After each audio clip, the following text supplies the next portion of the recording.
PT, Partido dos Trabalhadores, lançou ontem o deputado estadual Roberto Carlos como candidato ao governo do estado. Na convenção, o partido também lançou o ex-prefeito João Coser na disputa ao Senado. No último dia para realizar as convenções partidárias, o Partido dos Trabalhadores lançou a candidatura própria após 20 anos do deputado estadual Roberto Carlos ao governo do Espírito Santo. Aliados estiveram presentes à convenção e o PDT confirmou o apoio. Segundo o candidato Roberto Carlos, a campanha não visa o embate entre o ex-governador Paulo Artung e o atual Renato Casagrande. O principal objetivo é investir em políticas públicas na educação e na cultura para melhorar a segurança pública no estado. Nós não vamos focar nos adversários, vamos focar num programa de governo que está sendo elaborado por pessoas do partido e também de fora do partido. Nós vamos apresentar uma proposta alternativa para o Espírito Santo. Essa proposta alternativa vai ser o que vai balizar os nossos debates. Nós não vamos entrar em nenhum tipo de baixaria, vamos respeitar a história de todos os candidatos. Ainda existem alguns passivos que não foram equacionados, por exemplo, a questão da segurança pública. E nós pensamos que, além de repressão, é fundamental você ter políticas de prevenção. Ainda não há uma definição do partido sobre o vice na chapa. Nós estamos conversando muito com o PDT mandou um representante aqui para a nossa convenção, mas ainda não definiu 100% que vai estar com a gente. E se ele estiver com a gente, com certeza nós vamos ofertar não só a primeira suplência do Coser, como também a vice-governadoria para o PDT.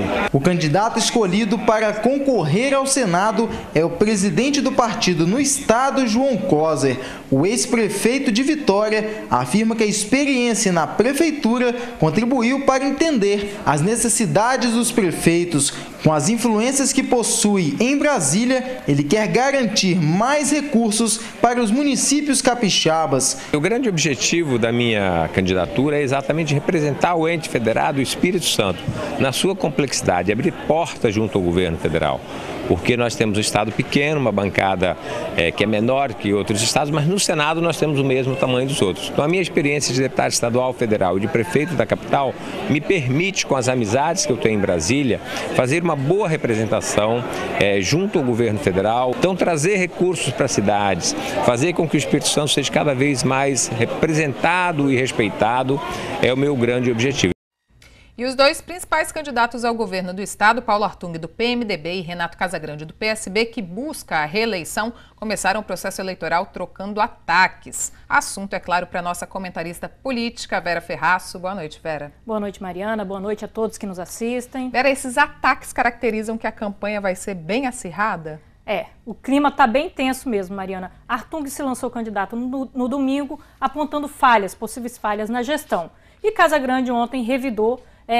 Isso já era o esperado, apesar desse tom acirrado, já era esperado, porque Artung precisa justificar esse rompimento do grupo político que caminhava junto há 12 anos. E o Casagrande está no papel dele, de defender a sua administração, né? Eu separei até alguns trechos aí do discurso dos dois. Vamos ver?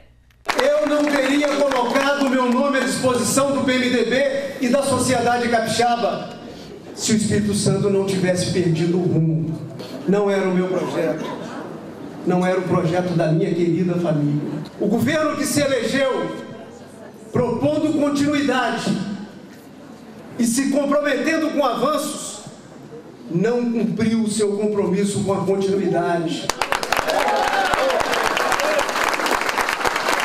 Não cumpriu o seu compromisso com a continuidade e muito menos produziu avanços em terras capixabas.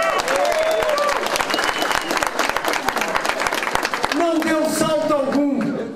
Nós largamos o governo com ele preparado para um novo salto. Não deu salto algum. Pelo contrário, tropeçou nas próprias pernas. Eu vou para um debate enfrentando a máquina do governo estadual, a máquina da Prefeitura de Vitória, né, que são as duas máquinas administrativas mais fortes, né? Mas eu vou representando um modelo de administração diferente, né? E eu acho que eu vou permitir ao capixaba poder avaliar sobre os dois modelos, né? E aí tomar uma posição, qual é o rumo que o Espírito Santo deve seguir nos próximos 4 anos. Na hora que o ex-governador, por um interesse eleitoral, né, defendendo um projeto pessoal, vai à convenção do seu partido e faz ataques ao governo que eu estou coordenando, que eu estou liderando, exige que eu possa, a partir de agora, além de fazer a defesa do meu governo, também apresentar as mazelas e as dificuldades que eu encontrei a partir de 2011, quando assumi o governo. Especialmente a ausência de investimento na área social. O Estado não tinha, por exemplo, um programa de enfrentamento à violência. Nós vamos continuar olhando para frente, né? Mas na hora que assume uma candidatura, e começa a fazer ataque, mostra de forma objetiva que nós vamos ter que, além de olhar para frente, vamos ter que também olhar para trás para fazer as comparações. A continuidade houve com a responsabilidade que eu tive para poder não parar nenhum projeto, nenhuma obra. Eu não parei nenhuma obra. Pelo contrário, acertei obras que foram começadas de forma equivocada, sem projeto executivo, como o caso do Cais das Artes, do Kleber Andrade, da Leste a Oeste. Nós temos modelos totalmente diferentes de governar o Estado. Sim. O modelo que era implantado onde eu chegar era um modelo centralizador, concentrador de renda, de riqueza, que atendia meia dúzia de pessoas nesse Estado, que colaborava no enriquecimento de algumas pessoas desse Estado. Chegou a eleição, começa a ver o defeito. Sim, é isso? É esse o método que se usa? Os dois são as principais lideranças políticas do Estado. É fato. A campanha, como a gente viu aí, vai ser de comparação entre os 8 anos de Artung e os quase 4 anos de Casagrande. Eles vão falar sobre os seus governos e vão apontar aí possíveis avanços, né, como avançar.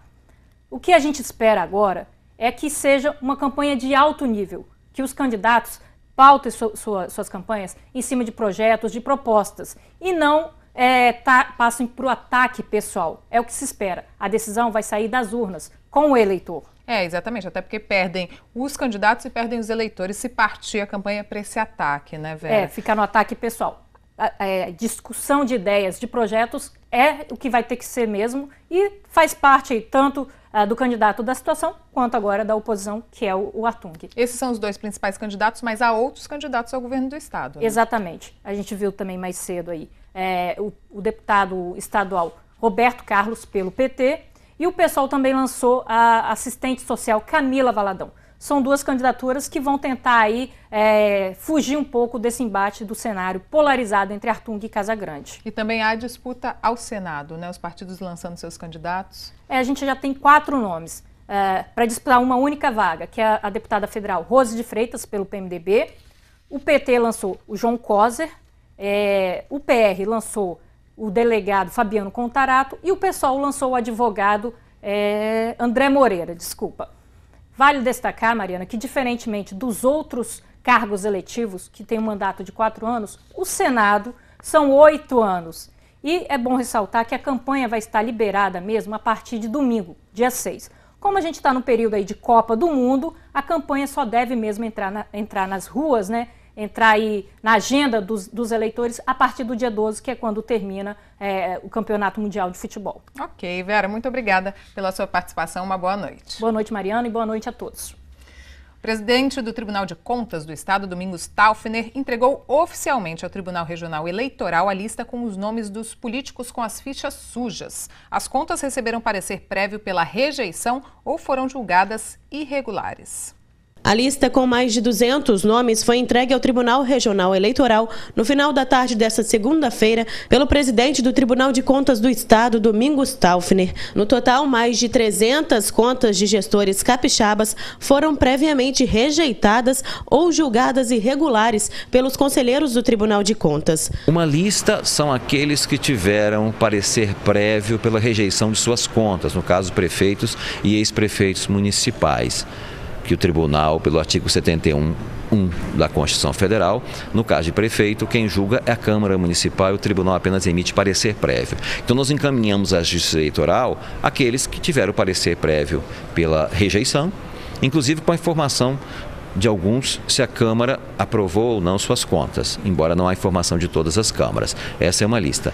A segunda lista que nós encaminhamos é com respeito às pessoas que tiveram as contas julgadas irregulares pelo próprio Tribunal de Contas, que aí atinge os prefeitos que foram gestores, os presidentes de autarquia, presidente de Câmara Municipal, secretários municipais que são ordenadores de despesas, secretários estaduais. Políticos que tiveram as contas reprovadas não estão automaticamente inelegíveis. A lista é um dos itens que serão analisados pelo Tribunal Regional Eleitoral para aplicação pela primeira vez em eleições gerais da Lei da Ficha Limpa.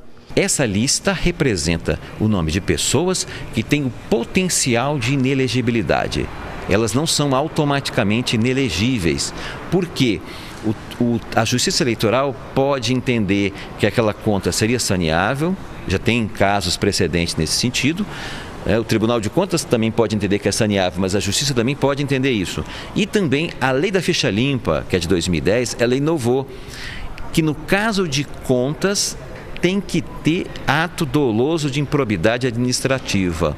De certa forma, tem que ter uma comprovação de que a pessoa agiu com vontade de desviar o dinheiro público ou de cometer alguma irregularidade. A seguir, quais são as doenças mais frequentes no inverno e como preveni-las? É logo após o intervalo.